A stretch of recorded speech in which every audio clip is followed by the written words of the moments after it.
There are no subtractions and divisions in our mind. There is only addition and multiplication. I will just remove negative thoughts and I will have positive thoughts. All the best, it's not going to work. It's just that you need to pay little attention as to how it functions. You will see there is a distinction between what is you and what you have gathered.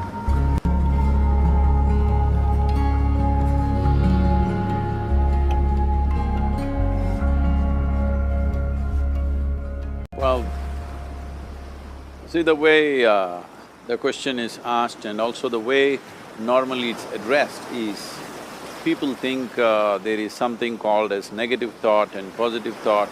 They want to remove the negative thoughts and have only positive thoughts. For such people, I would ask them to just experiment for 10-15 seconds. Let them forcefully remove one thought from their mind. For example, next 10 seconds, just don't think of a monkey. Try not to think of a monkey for next 10 seconds. You will see you will be full of monkeys.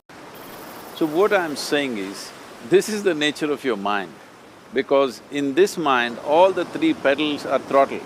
There is no brake, there is no clutch. Whatever you touch, it will only go faster. In this kind of mind, people have been taught from moral teachers and religious teachers, do not think about bad things. Well, since then it's been a full-time job. So there is no way you can handle the mind like this. This doesn't need any great enlightenment. If you spend 2 minutes with your eyes closed, you will realize you cannot do anything forcefully with this mind. So, I want to remove negative thoughts. Do not ever go in this direction, because what you want to remove will become your quality. Always you will be on it. So what should I do? The thing is this, without understanding the fundamental mechanism of this mind, because our mind, human mind, is the most sophisticated computer on the planet. Even all the supercomputers have come out of this. When this is the case, is it not important that we understand the mechanics of how it functions? One simplistic aspect of how it functions is, there are no subtractions and divisions in our mind. There is only addition and multiplication. If you try to do something with it, it will say one more. If you try hard, it will multiply into many more.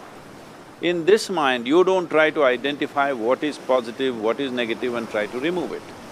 First of all, one needs to understand, this mind of yours, this body of yours is supposed to serve you. The life that you are is important. Body and mind are vehicles that must serve us. If you sit in a vehicle, it must go where you want to go. If it goes to its own destination, what is the point of such a vehicle? It's just a nuisance. Right now, most human beings are unfortunately experiencing this fantastic possibility of human mind as a nuisance, as a troublesome thing. Well, this is the most beautiful thing you have. It's just that you need to pay little attention as to how it functions. One simple thing is this, first and foremost process is, that's why we put out this process called Isha Kriya. This is to distance yourself from your physiological and psychological process. There is something called as you which exists. This is not a composite of all your thoughts and emotions and physiological processes. Beyond that, there is you. If you close your eyes, even if you cannot see anything, you're still there. It is through the window of your eyes that you're looking out, but if you close your eyes, it doesn't mean that you don't exist, you still exist. So beyond your thought, you still exist, beyond your emotion, you still exist. So that you, the life that you are, this has to come into your experience. Why is it that you're not allowing that to come into your experience, which is the most significant aspect of who you are? Who you are right now, the most significant aspect is, you and me are alive right now, this is it. What I'm thinking, what you're thinking is not the important thing. We are alive right now, that is the important thing. So, it is important that you focus on this fundamental sense of aliveness within you, and then you will see there is a natural distance between you and your thought process. Once there is a distance between your psychological process and your physiological process, this is the end of suffering. Because there are only two kinds of suffering that human beings go through, physical suffering and mental suffering. Once you create a little space between you and your mind, between you and your body, this is the end of suffering.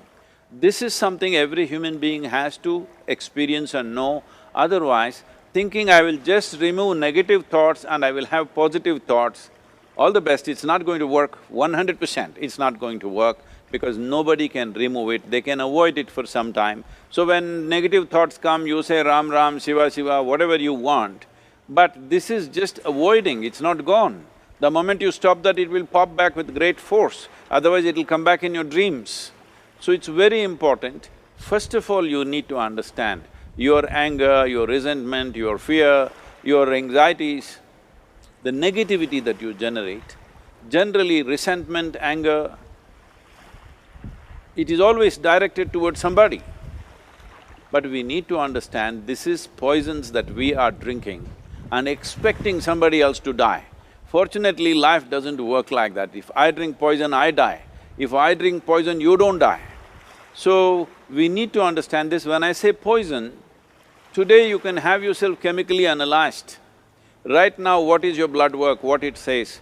5 minutes of intense anger, check your blood work and see, there will be lots of negative elements in it, literally you're poisoning yourself.